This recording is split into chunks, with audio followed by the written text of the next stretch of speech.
Hey everyone, today I want to take a look at why I think that the Dungeon Master's Guide 2 for D&D 4th edition is among the best DM guides for any edition of Dungeons & Dragons. And I know that's a pretty strong statement and there will be a lot of different opinions on the subject, but let's take a look through the book and see what it has to offer. This book was released in September of 2009. That was a little over a year after 4th edition had hit the shelves. Originally, Wizards of the Coast planned to release new expansions to each of the core rulebooks every year. We did get 3 players' handbooks and we got 3 monster manuals, but sadly we only got 2 Dungeon Master's Guides.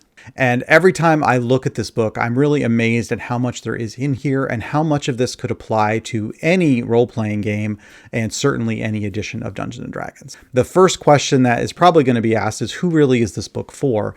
And I think the book is really geared towards those that are building their own campaigns, because a lot of the stuff that we're going to find in here is the stuff that a Dungeon Master would use to build really complete campaigns and really interesting storylines for their tables.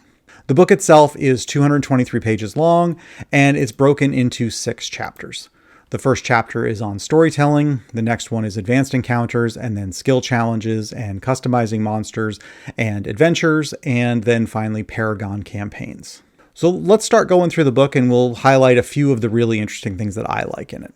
The first part is the introduction, and here it's going to go through a little bit of information about what you're going to find in this book, specifically about some of the new mechanics that you'll see and a little bit of the expert advice that they're providing about how to build these campaigns.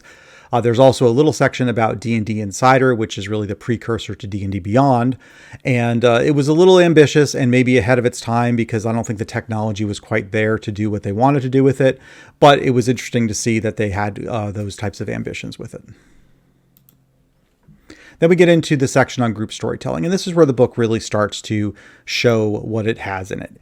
You can see there's some stuff about story structures and crafting good stories. I like the part about branches, where it tells you how you can create these different branches that allows the characters to take different paths through the narrative so that they have some control over what's happening in the story. There's a little bit about cooperative arcs, working with the characters and the players to build the story. And then building characters within the story that are really rooted in the campaign world itself, as opposed to just being different random characters that you might run into, how to really make them part of the world. This part was really interesting, talking about cooperative world building, where instead of the dungeon master having to take on all of the responsibility for building the world and providing the information to the players, instead it encourages the dungeon master to ask the players questions and see how they respond, and then use those responses to help fill in the gaps of the world. So that way, it's not just the DM unilaterally sending information to the players, but rather the players themselves helping to fill in the details. And I thought this was a really interesting section. This section here is about role-playing hooks, which again ties back to making a campaign that the players can feel that their characters are really part of, and they're not just generic campaigns, or generic hooks. The vignettes section is interesting because it provides a tool for you to kind of do some side things to help either plant some seeds of information through a dream that a character might have, or do some little side interaction with one of the characters to share some information or get the party moving in a certain direction. So it's a little tool that a DM could use to kind of move things along in a different way. The section on companion characters I thought is really one of the strongest in the book. This is similar to what you get with sidekicks that came with Tasha's Cauldron of Everything, in that it's another character that the players can have to help accomplish a certain goal.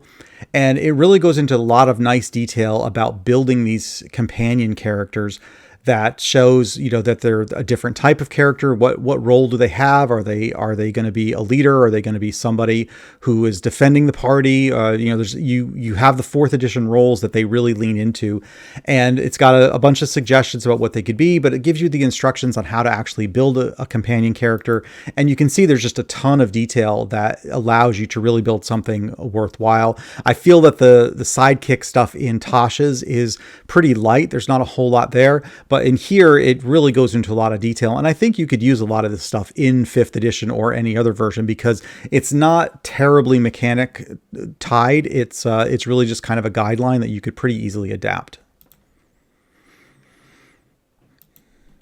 This section just talks about if you have a party at where some of the characters are at different levels than other characters, how would you make adjustments for that? And then we get into the advanced encounters. And this is where if you're a dungeon master and you're trying to build a campaign with some really interesting encounters, it's got a lot of stuff in here that's going to be really helpful. So let's take a look in this. The first part talks about how you want to make sure that your encounters are part of the campaign world. So we all have seen random encounter tables where the party's walking through the wilderness and then something happens. And those can be fine in some degree to just kind of give some activity for the party. But what you really want to make sure is that all your encounters, preferably even the ones in those random encounter tables, are tied to something going on in the world. So if you have, for example, in some of the published adventures, there would be like a, earth elemental cultists. Make sure that when they have a random encounter with, bandits or something, don't just have it be bandits, have it be some of those cultists so that it's something that's actually happening in the world. And that's really what this section is about, is talking about doing encounters in a way that makes them part of the world and it feels more realistic, because every time something happens, it's something that is part of the campaign setting that they're in. And you can see that there's a bunch of sample encounters. That's a common theme in this book, is every time it goes through something, there's always some measure of samples that it gives you. And that's what we have here. You see there's several different encounters that you can use either directly or adapt them to what you're doing. The player motivation section is also another good one. This one talks about the different types of players that you have at the table. And these are going to be familiar to anybody who's played Dungeons and Dragons or role-playing games. You have the actor, the explorer, and the instigator, the power gamer, the slayer. So there's a couple more in here as well. This is all the types of players, and everybody fits into one of these or possibly even multiples of these. And it's really, what does everybody want to get out of the game? And not only does it give you the definition of what these things are, it also helps you with some guidance on how to engage those players. So if you have a player who is a power gamer and you recognize that they're a power gamer, it gives you information about how best to keep that player engaged and interested in what's going on. You provide certain things that allows that player to take advantage of their character and use all the skills that they've been working to get in their character. But if you have another character who is the storyteller, then there's someone who's going to be really interested in the narrative of the story. So give them the opportunity to take part in that narrative and be really immersed in the campaign setting that you put together. So it provides a lot of great details to help with all these different types of players and ensure that they are engaged and feeling part of the game. These next two pages are talking about whether you have a group that is larger or smaller than a typical sized group and how you would make adjustments to that. I think it's pretty amazing that there's actually full pages to help you deal with those, as opposed to some just kind of, a single paragraph that's just a throwaway line to help keep you on track. This one really goes into some good detail to help you figure that out. This section talks about the pacing of your encounters. So what's the right sequence or frequency of encounters to make sure that the characters are getting challenged and, but without being so many that the characters are going through all of their resources and they can't keep up. It also covers a little bit about giving rewards to kind of keep the players moving. So you don't want the players to ever sit back and just kind of accept where they are and then stop. You want them to keep moving. And so I like that it covers a lot of ground in making sure that you got the right pacing, the right number of encounters, the right difficulty encounters, and the right level of rewards and things in those encounters to keep everybody moving forward and interesting about what's going on. This next section, next couple sections actually talk about now building really interesting encounters. This one has to do with movement, and you can see it mentioned specifically about terrain, and it wants you to get away from building encounters that are just in a square box and you got the good guys and the bad guys in the box and they're fighting.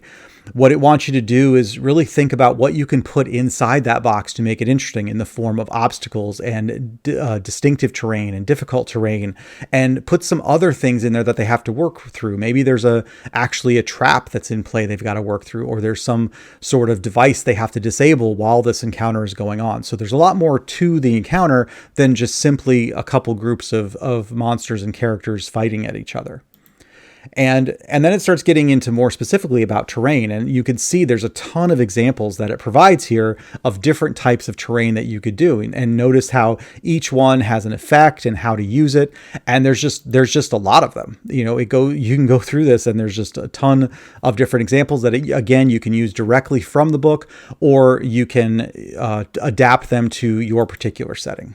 And here's the actually terrain that has powers that go with it. So 4th edition, obviously powers were a big thing, but you can see that now you've got some even fancier terrain that has specific things that you can do, like a chandelier or a boulder. You put these elements inside of an encounter and it makes it just that much interesting. And it actually has things that you can do if the characters were to interact with that particular item. The next section then kind of expands on that into the next logical thing, which is traps. Let's say you set up an encounter, but you could also put a trap in there. So first you get some updates to the difficulty of traps and some things you want to make sure you avoid with traps. And then, of course, you get to sample traps. And as we've had with everything so far, we get a lot of examples of traps that you can use. And I think there's a lot of these in the original Dungeon Master Guide as well, but now you get even more of them here that you can use in your campaigns. Tons of great examples to work with. And then another thing that I love in this book is we get to the end of this chapter and we've been having all this stuff thrown at us that we've had to see and learn about different ways that we could do stuff. But it's not just thrown at us and where we see it, we actually get to then use it. We have this putting it all together encounter out here that has some monster stats, and it's got the tactics, and it's got a map, it's got everything. And then you can actually run this encounter. So you can see the things that you've learned about in this chapter now actually in practice, and which is a great thing to put in the book to help you actually see how these things work. And next we get to skill challenges. This is something that I know is a love it or hate it type thing with 4th edition in particular, though it exists outside 4th edition. Personally, I feel like the idea of them is great. The implementation could use some work. I have some different ideas of what I would like to do with skill challenges. But the thing I love about this chapter is it puts it all out there for you. If you dig into this chapter, what you'll see is it kind of goes through what the basics of a skill challenge are, and gives you an example of running through a skill challenge and what some of the difficulty levels are. And then you get into the in-depth view of skill challenges. And you really get a lot of great information about how you should put them together. What's some of the things that can make a skill challenge interesting, and the different skills that you should use, and how should you group the skills, and how should those skills be used in the encounter, and what's the limitations that you should put on it, and what's the scenarios that you might want to use a skill challenge to accomplish. And then in particular, it talks about, make sure that you have something that happens if they fail the skill challenge, because if there's no element of failure to it, then what's the point of even going through the encounter? So, it has several pages here talking about all the skill challenge details. It puts all the nuts and bolts for you so that you can take them then and reassemble it in a way that works best for you. And it may be different from what they've written and the way that they've put it together, but because it's all out there, you can see what happens behind the scenes and decide what works best for you and make those adjustments. And then, as with the other things, again, examples. You can see that we have skill challenge examples. This one is closing the portal. We've got opening the ninth ward, hunting the mastermind. There are role-playing ones in here. There are travel ones in here. There are intrigue type ones in here. There's a chase in here. Lots of different examples to choose from that you can, again, look at and use them right out of the book if you want, or you can take them and adapt them to your particular campaign setting. This one here actually is broken down into multiple stages, so it's not just a single skill challenge, it's multiples that keeps building on each other. So very complex examples and things that you can use in your campaigns.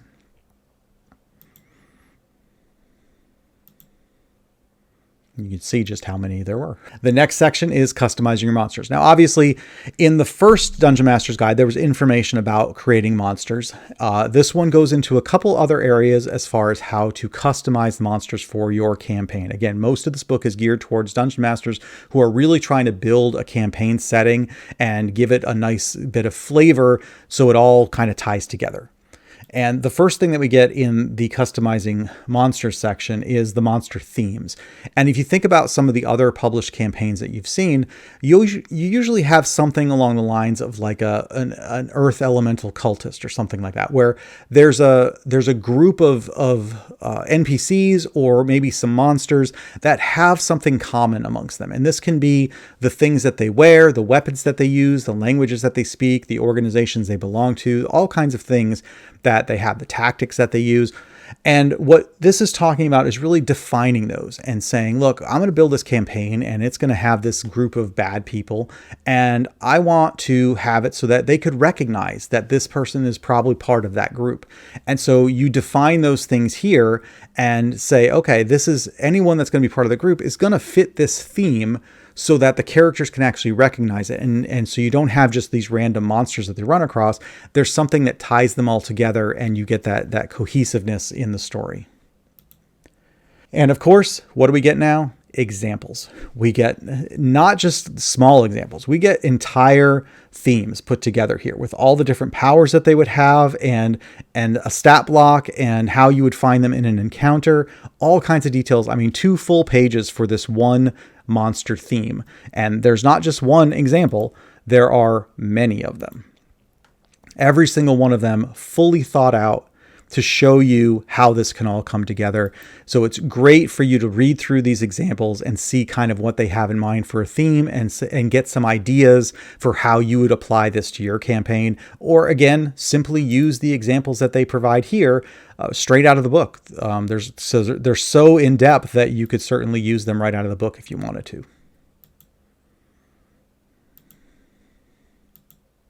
And the next section is talking about templates. So whereas the themes talk about more kind of the flavor and how these monsters and creatures would look and behave and things like that, templates kind of more about the stats. It's the stat block and the things that they can do.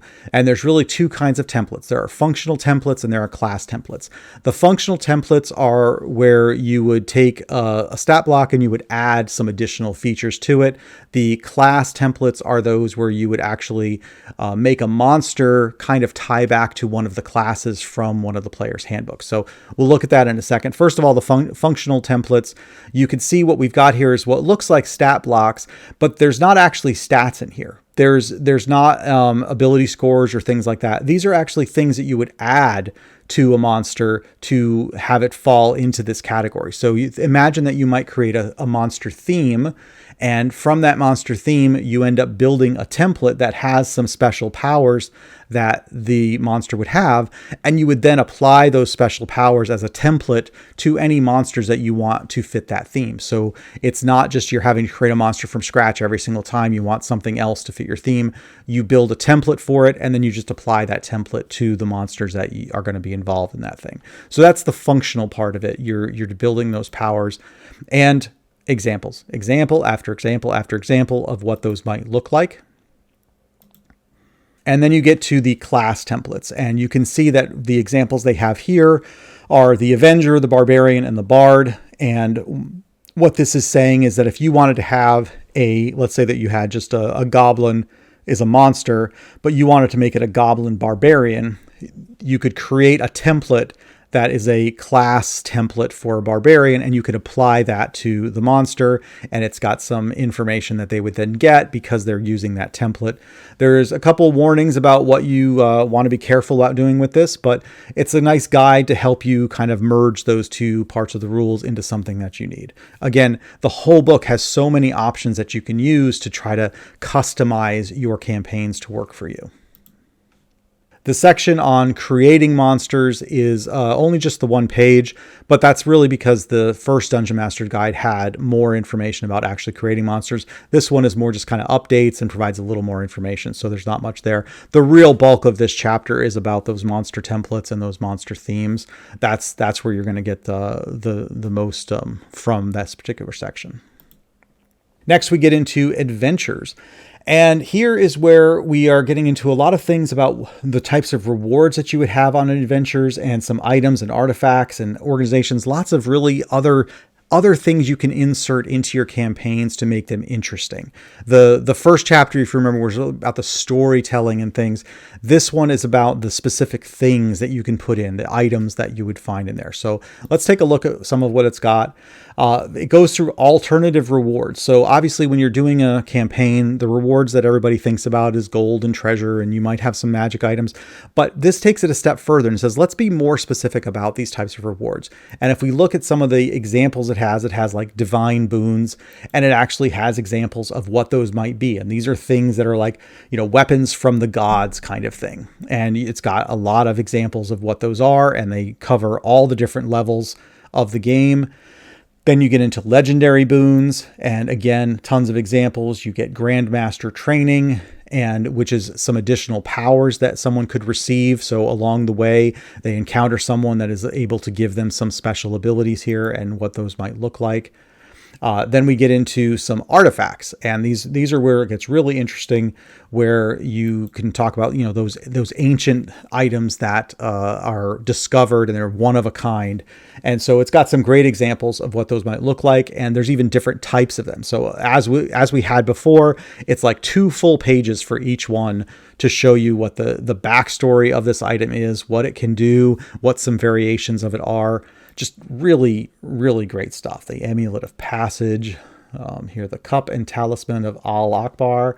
Just excellent, excellent information in here. So much that you could use straight out of the book or to adapt.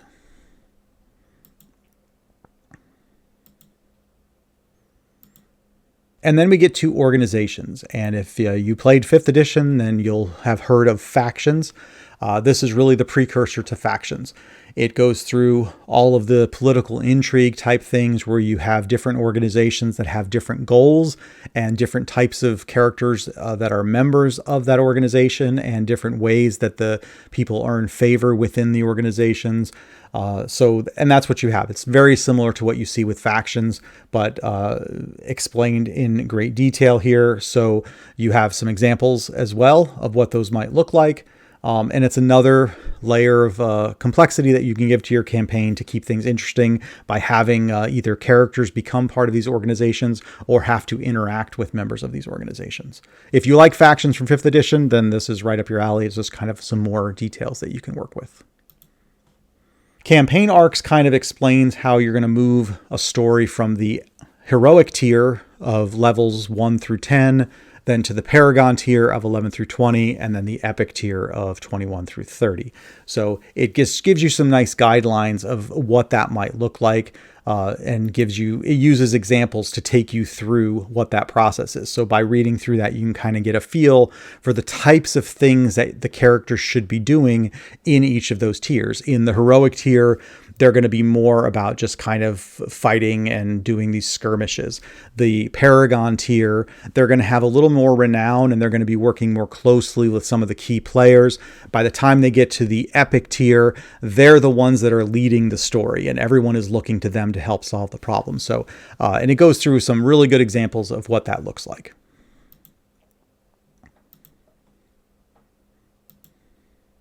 And the last chapter in the book is Paragon Campaigns. This is where we really get into the advanced stuff. You could see how they were planning to release, another Dungeon Master Guide, because the first Dungeon Master Guide would have covered more stuff about the heroic tier.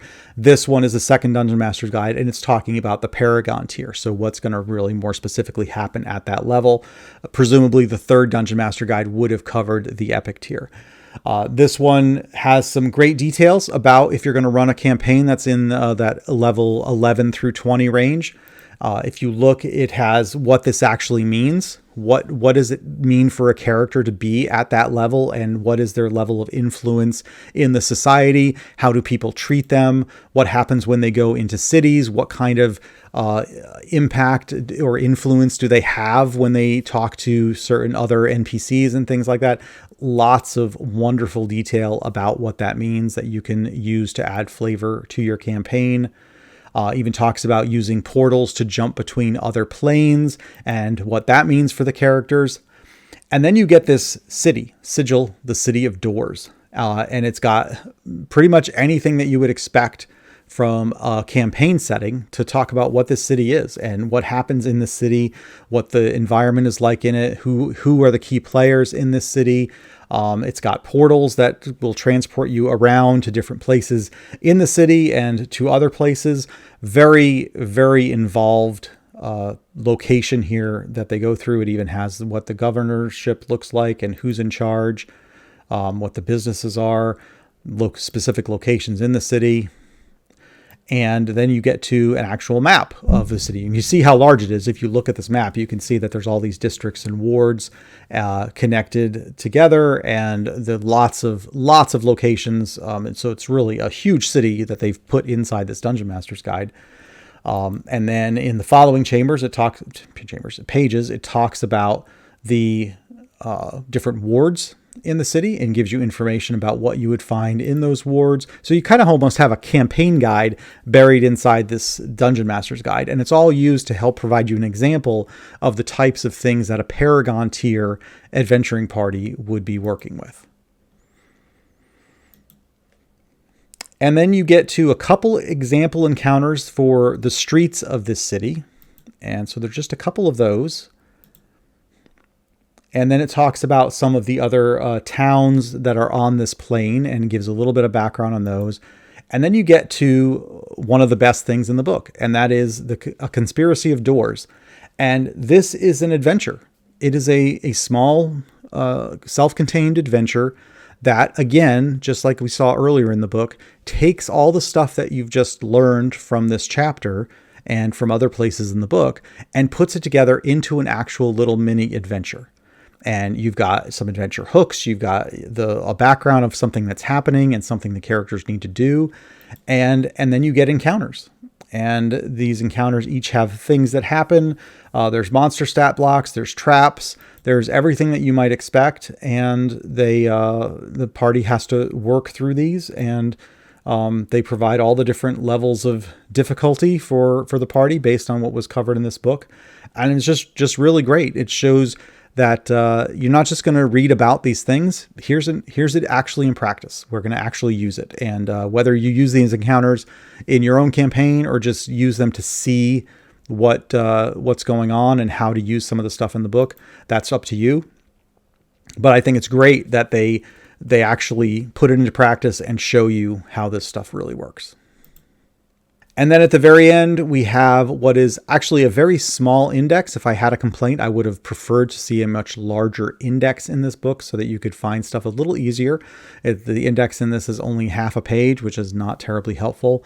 But what I do love is at the bottom of that page is the new monsters table. So it has every new monster that's presented in this book. It tells you what page it's on, what level it is, what role it is, so that you can very easily refer back to that and find that monster in the book.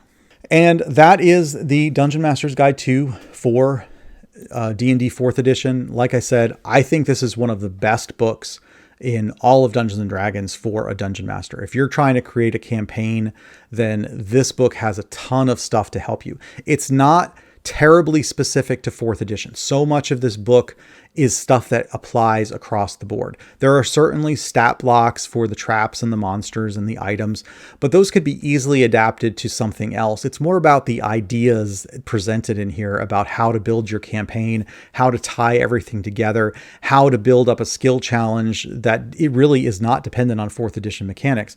So it's got all those details in here. And I really think it crosses the boundaries of any edition of Dungeons & Dragons. I think it's a really great book. So I encourage you to check it out. I have a link down in the description if you are interested. There's a PDF that you can get at DriveThruRPG. They also will do a reprint, print-on-demand softcover copy of it, so you could actually have a physical copy of it.